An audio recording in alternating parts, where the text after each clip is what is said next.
Hello my dear students, मैं Gautam sir आज से आप सभी के लिए इंग्लिश ग्रामर, जो कि अगर आप किसी जनरल कंपटीशन के पॉइंट ऑफ व्यू से प्रिपरेशन कर रहे हैं, यानी चाहे वो आप एसएससी के स्टूडेंट हों, बैंक, या फिर वैसे स्टूडेंट स्टार्टिंग में जो कि आप चाहे वो 11th 12th ही क्यों ना कर रहे हों, यानी जिनको इंग्लिश की जानकारी बेसिक से चाहिए, यानी बेसिक टू एडवांस। तो बेसिक टू एडवांस के लिए आज से मैं आप लोगों के लिए इंग्लिश शुरू से सिखाऊंगा, यानी एक सेंटेंस से लेकर के और एक अच्छे जानकारी। अगर आप इंग्लिश पढ़ने से अगर आप वंचित रह गए हैं, आपको किसी भी परिस्थिति बस चाहे समस्या कोई भी हो, समस्या किसी के साथ भी आ सकता है, या तो आप किसी गाइडलाइंस के कारण नहीं पढ़ पाए, या फिर अगर आपको कोई समस्या हुआ, यानी बहुत सारे स्टूडेंट इंग्लिश किसी न किसी कारण बस नहीं पढ़ पाते हैं। यानी कि यूं कहें तो स्टार्टिंग में उन्हें लगता है, मैं आपको एक पॉइंट वाली बात बताता हूं कि शुरुआत में यदि आपको लगता है कि बिना इंग्लिश पढ़े हम किसी भी एग्जाम की तैयारी कर सकते हैं, तो आप गलतफहमी में हैं। आपको सबसे पहले शुरुआत से जब भी समय मिले, यानी जब भी आपका स्टार्टिंग क्लास होता है, मैं ये बात किसी पार्टिकुलर जनरल कंपटीटर को नहीं बल्कि हर वो विद्यार्थी को मैं बताना चाहता हूँ जो कि पढ़ रहे हैं, आगे कुछ करना चाहते हैं। इसके लिए आपको इंग्लिश पढ़ना पड़ेगा।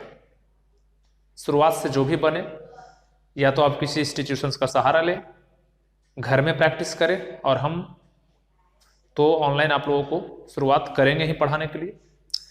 तो बहुत सारे विद्यार्थी जो 8, 9, 10th में पढ़ रहे होते हैं, उनको ऐसा लगता है कि अगर हम इंग्लिश ना भी पढ़ेंगे तो हमारा काम चल जाएगा, लेकिन ऐसा नहीं है। आपको इंग्लिश पढ़ना पड़ेगा। जब आप हायर एजुकेशन के लिए चलेंगे तो कितना महत्वपूर्ण है ये, कितना इंपॉर्टेंस है इंग्लिश का, आपको समझ में आएगा उस वक्त। लेकिन मैं आप लोगों को ये कहना चाहता हूँ कि यदि आप शुरुआत से अगर आप थोड़ा थोड़ा भी इंग्लिश पढ़ते हैं, तो आप 12th तक आप एक अच्छा इंग्लिश सीख सकते हैं। प्रैक्टिस खुद करना होगा। तो इन्हीं सब बातों को लेकर के मैं आप सभी से ऑनलाइन अपने यूट्यूब चैनल के माध्यम से आप लोगों के बीच मैंने सोचा, चलो मैं ऑफलाइन तो पढ़ाता ही हूँ, और ऑनलाइन भी अपने यूट्यूब चैनल के माध्यम से आप लोगों के बीच हम अपनी बातों को रखेंगे, और आपको हम इंग्लिश सिखाने का प्रयास करेंगे। जिनको कुछ भी नहीं आता है, आप वो भी आप हमारे साथ जुड़ करके हमारे चैनल को आप सब्सक्राइब कर लें, और अपने दोस्तों को बीच भी इसे शेयर करें, ताकि हमारी बातें आपको घर बैठे वो चीज़ आपको मिलता रहेगा। तो इन सभी बातों के साथ मैं अपना क्लास शुरुआत करूंगा, जिसमें हम लोग सीखेंगे शुरुआत से ही कि इंग्लिश होता क्या है। तो व्हाट इज इंग्लिश, आप यूं कह सकते हैं इंग्लिश होता क्या है, यानी इन एक छोटी सी छोटी वर्ड से लेकर के वर्ड, सेंटेंस और इस प्रकार की सभी बातों को लेकर के मैं आप लोगों के बीच आता रहूंगा। और मैं आप लोगों के बीच हर वो बातें, चाहे वो आप एसएससी के तैयारी कर रहे हो उसके रिगार्डिंग में भी मैं आपसे बात करूंगा, या आप बैंक के स्टूडेंट हैं, बैंक का प्रिपरेशन कर रहे हैं, तो भी मैं आपको इन सभी बातों से रूबरू करवाऊंगा। तो मैं इस बार इस लेक्चर्स में जब मैं आप लोगों के सामने आया हूं, तो मैं आपको केवल प्रैक्टिस पर ही, यानी इंट्रोडक्शन की सारी बातें मैं आप लोगों को शेयर करूंगा। तो सबसे पहले हम लोग बात करेंगे कि व्हाट इज इंग्लिश। आप इंग्लिश आपको महत्वपूर्ण रूप में सीखना है। इंग्लिश, हमारा नाम गौतम कुमार हुआ, और आप जो है इस प्रकार से, तो व्हाट इज इंग्लिश आपको दिखाई दे रहा होगा, क्लियर आ रहा है, नजर आ रहा है।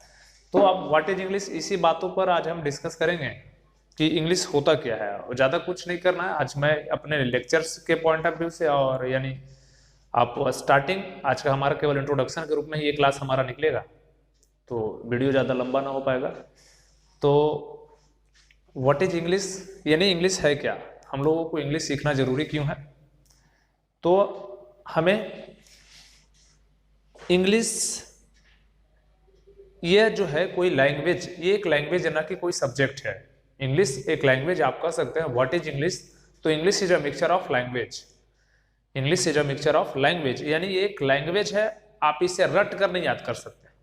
इंग्लिश एक लैंग्वेज है, आप इसे रट कर नहीं याद कर सकते हैं। आपको जो है इसके लिए प्रैक्टिस करना होगा, इसे समझना होगा।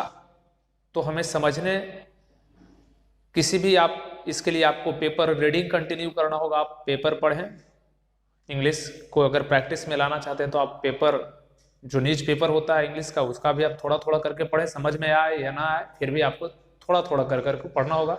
तो आप इंग्लिश, फिलहाल आज आप हमारी बातों को ये समझिए कि इंग्लिश कोई सब्जेक्ट मतलब मैं ये कहना चाह रहा हूँ कि सब्जेक्ट तो है पढ़ने के लिए, मतलब ये सब्जेक्ट के लिए नहीं। जैसे मैथमेटिक्स है कि आप इसमें फार्मूला है, फार्मूलाज आपको यहाँ भी मिलेंगे, लेकिन एक लैंग्वेज है। मानकर चलिए अगर हम हिंदी किसी से बोल रहे हैं तो क्या हमने बचपन से आज तक जो अपने आसपास के बातों को सुनकर के मैंने जो कुछ भी सीखा तो वो एक लैंग्वेज था। मम्मी पापा बहुत सारे वर्ड जो हम लोगों ने जन्म के उपरांत सुन करके जो हम लोगों ने सीखा, तो वो क्या था, एक हम भाषाओं के रूप में उसे अपना लिए, और जो बगल वाला बोल रहा था हम भी सीख गए। तो आपको भी शुरुआत करना होगा उसी, जस्ट लाइक आपको इंग्लिश को भी इसी प्रकार से आपको यूज टू होना होगा अपने इन सभी बातों से, कि हम हर वो छोटे छोटे जो एक्टिविटीज करते हैं, जो भी कोई काम करना, हम उसे, हम अगर किसी को बोलना चाह रहे हैं कि इधर आओ तो हम कम हेयर कहेंगे, है ना, वहां जाओ गो देयर। तो एक छोटी सी बात मैं बता दूं कि आप हर छोटा छोटा अगर आप इंप्रूवमेंट लाते हैं, हर आप घर में ही किसी बातों को अगर कहना चाहते हैं तो उसको आप इंग्लिश में करने का प्रयास कीजिए, तो वो धीरे धीरे आपका हैबिट बनेगा। तो सबसे पहले आपको अपने आदत सुधारने होंगे इंग्लिश सीखने के लिए, और अपने लोगों से बातचीत करने का ढंग भी आपको सुधारना होगा। अगर ऐसी ऐसी एक्टिविटीज आप में आती है तो सक्रियता बढ़ेगा, आपका माइंड जो है कैप्चर करेगा हर जल्दी किसी भी चीज को, जो हम बताएंगे वो आपको समझ में भी आएगा, और आपके अपने जो भी स्टडी कर रहे हैं उसमें भी आपको काफी इंप्रूवमेंट मिलेगा, और आपको पर्सनालिटी डेवलपमेंट भी होगा। तो इंग्लिश बोलने से एक पर्सनालिटी डेवलपमेंट भी अलग चेंज हो जाएगा, आप लोगों से अलग फील करेंगे। तो इन सभी बातों को आपको सुधारना होगा अपने रियल लाइफ में, उसके बाद आप जाकर के इंग्लिश कंप्लीट सीख जाएंगे। और हिंदी तो हमारा मातृ भाषा है ही, इसे भी हमें नहीं छोड़ना, लेकिन साथ में इंग्लिश भी हमें पढ़ना एकेडमिक के लिए ज़्यादा जरूरी है। यानी अगर हमें जॉब पाना है, अच्छा एजुकेशन पाना है, अच्छे कंपनी में हमें जॉब चाहिए, तो उसके लिए भी हमें हमारा इंग्लिश हमें बोलने आना चाहिए, इंग्लिश को हम समझ सकते हैं। किसी भी चीज़ का अगर आप प्रिपरेशन कर रहे हैं तो उसमें आपका इंग्लिश बहुत ही महत्वपूर्ण रोल अदा करता है। तो हम स्टार्ट करेंगे। आपको आज ये समझ में आया कि इंग्लिश को हमें भाषा की तरह सीखना होगा, ये सब्जेक्ट की तरह नहीं रटना होगा। हम आपको सारी वो बातें मैं बताता रहूँगा धीरे धीरे। फिर मिलते हैं आपसे नेक्स्ट क्लास में। So thank you, all the best. और हाँ, आप हमारे चैनल को सब्सक्राइब जरूर करें रेड बटन दबाकर, और लाइक शेयर करें, ताकि जल्द ही जल्द मैं आकर के आप लोगों के बीच लाइव आकर के वो सारे क्लास में, ये हमारा ये रेगुलर चलेगा। आज हमारा इंट्रोडक्शन था, मैं आप लोगों के बीच सामने आया, मैं सोचा चलो आज आकर के अपनी मन की बात आप लोगों से शेयर करूं। So thank you, all the best.